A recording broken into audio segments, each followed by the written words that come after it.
Good afternoon po mga ka-BJ. Andito po tayo sa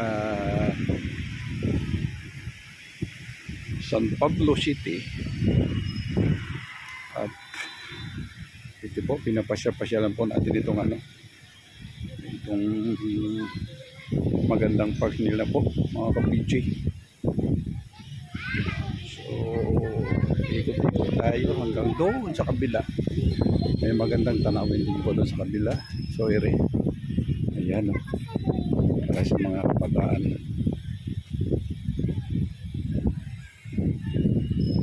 Dito po yung dito po tayo. Tingnan po natin dito. Kung gaano maganda dito. Marami dyan sa tanaw-tanawin dyan. Maluwag po ito. Medyo nasa mataas po siya mga ka-BJ. So yung gilid na yan, ayan po munisipyo na po yan, San Pablo, Laguna.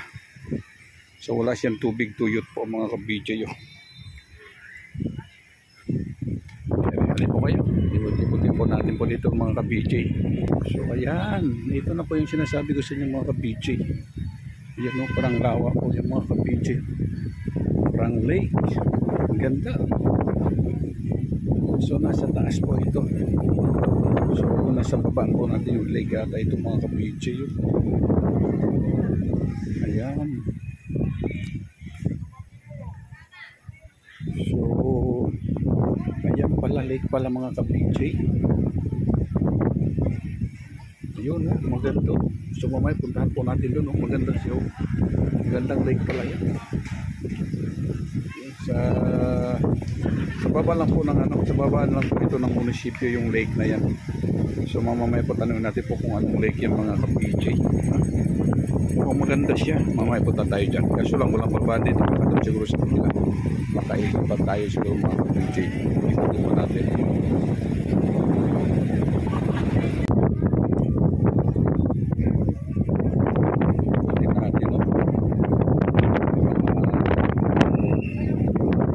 Ito ang pababa. Ay sarado po bigyan natin pababa. Sarado po bigyan.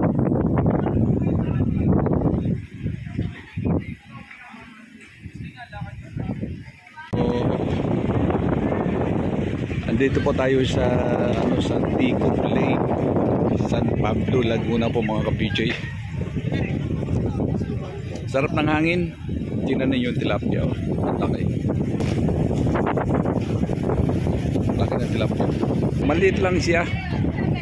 Cute na lake po mga ka-BJ. Ganda. So ayun po yung mga kapaligiran po niya. Marami po yung mga dami din po yung mga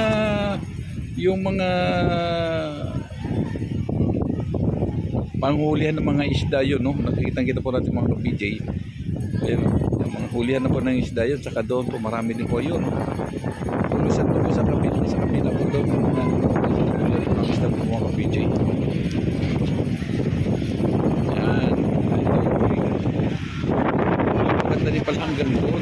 Likot-likot nga tayo hanggang doon mga ka-BJ. So habang nagpunta po kami dito kanina, medyo inantok ako kanina nagda-drive. Naantok ako, so ngayon natanggal po kundi yung antok po dahil sa ito po at simpleng lake po, pero maganda siya, cute po siya mga ka-BJ. So dito lakad-lakad po tayo rito po mga ka-BJ. Marami din pala na pumunta doon mga sasakyan. Siguro may mga magagandang tanawin din banda roon, no? Maganda siguro ito pag sa gabi po mga ka-BJ. Sarap ng hangin, talagang simoy ng hangin talaga, parang simoy ng hangin ng probinsya talagang kami mga estudyante. Ayun, no?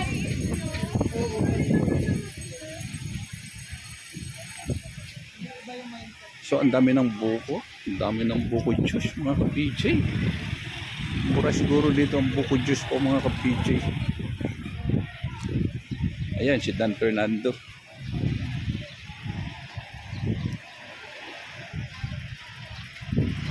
Maganda yung paligid niya. Hindi po siya madumi mga ka-BJ. hindi po marumi ang paligid, napakalinis po yung paligid, at hindi po tayo nakakita kung ano-ano man po dyan na mga kalat-kalat. Ayan, yung nga lang yung lake niya, yung tubig po na hindi po siya hindi po siya hindi po siya malinaw. Siguro yung ano lang talaga ng dagat talaga, ng tubig talaga, ganyan talaga siguro.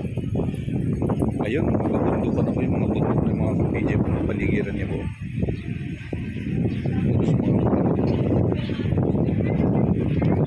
So maraming dito, marami po naliligo mga ka-PJ. Dami naligo mga punta-punta po nga tayo dyan.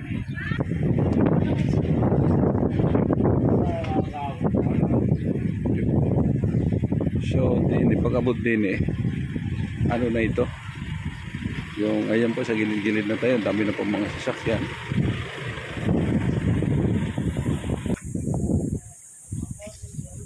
So ayun, ang dami talaga pasya lang po mga ka-PJ. Yun, ang dami may mga naliligo rin doon. Maganda palang pasyalan dito. So maganda siguro mas lalo pagka sa sa umaga-maga, no? Maga-maga, pag sikat ng araw, dahil ganyan po galing yung sikat ng araw po mga ka-PJ. O sa ganitong takip silim, maganda rin dito sa itsura nito mga ka-PJ. So lakad-lakad tayo din. Mayroon po, ang dami po mga sasakyan dito nakaparada. So yun po mga kainan, talaga kainan, hindi po mawawala mga ka-PJ.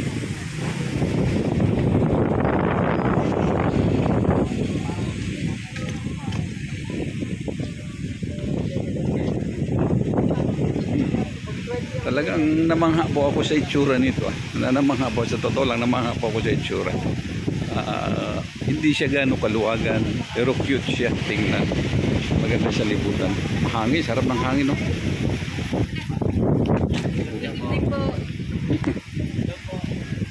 So ito, sarap din ng silungan dito.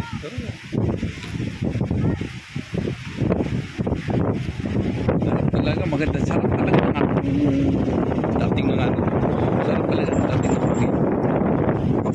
Yung dating din dito ng view nito, napakaganda yung dating ng view po mga ka-PJ. Ulitin ko po sa inyo, simpleng lawa lang po ito, simpleng lake lang po ito mga ka-PJ.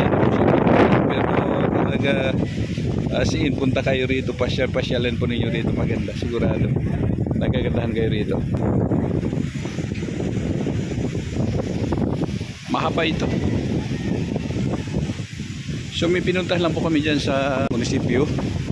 So wala akong mapapagparkan po mga ka-PJ po, parking po dyan. So sinunod ko lang po yung sinundan ko lang po yung daan.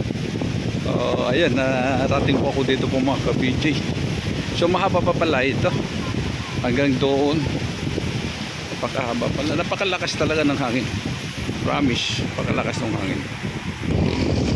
Maano lang yung hangin, malakas yung hangin lang. Itong kalaban lang dito, hindi ko kasi nadala yung ano ko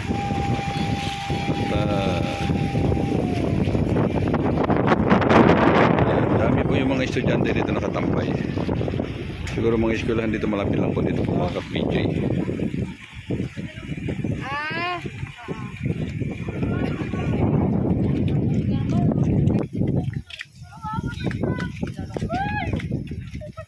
Tayo dito, puro si estudyante po nandito.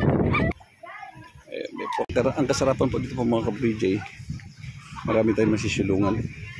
Ayan, ang krus po ng kahoy po sa paligid nito. Mahaba pala ito, hindi natin mapupuntahan lahat hanggang doon. Haba ito. So yung kabila po mga ka-PJ, ayan po yung mga nakita po natin, yung mga mga huli ng mga isda doon sa kabila. And then hindi ko alam kung may mga resort, puro sa pala isda lang pa pala dyan sa kabila na yan. So may resort din siguro mga ka-PJ, meron din siguro sa nakikita natin pa itsura ng mga kabahayan dyan, may mga resort pa ito mga ka-PJ. Parang nakabaan po siya, parang nasa gitna po siya ng ng mga bundok po, kabilaan yung mga bundok po mga ka-BJ. So ayan o, bundok din po dyan mga ka-BJ. Ayan, may namamana pa pala dyan yan. So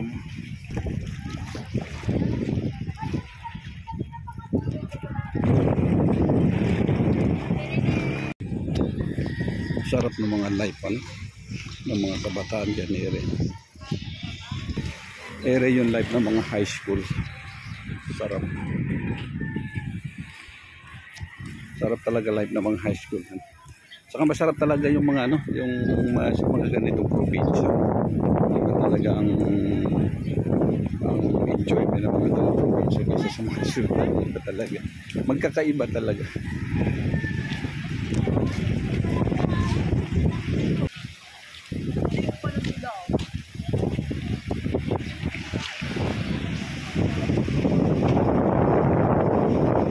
Yan yung mga kainan dyan.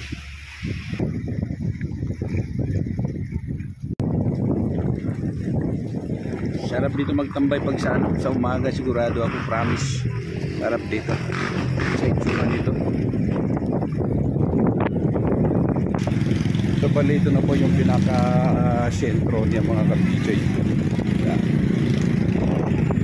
So habang nagbibideo tayo at ganito lang simpleng lang ginawa natin, wala tayong gamit na, so yung mga tao pag nasulubong natin, lalo ng mga kabataan at nagtatakpan ng mga nila ng mga mukha, sarap balikan ito, sarap balik-balikan po mga ka-BJ.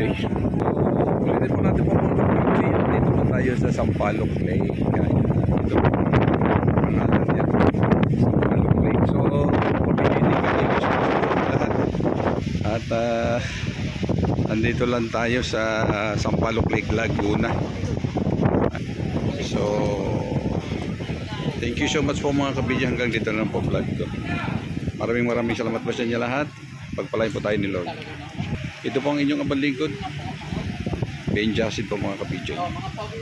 God bless, mabuhay po tayo lahat mga Pilipino. Ito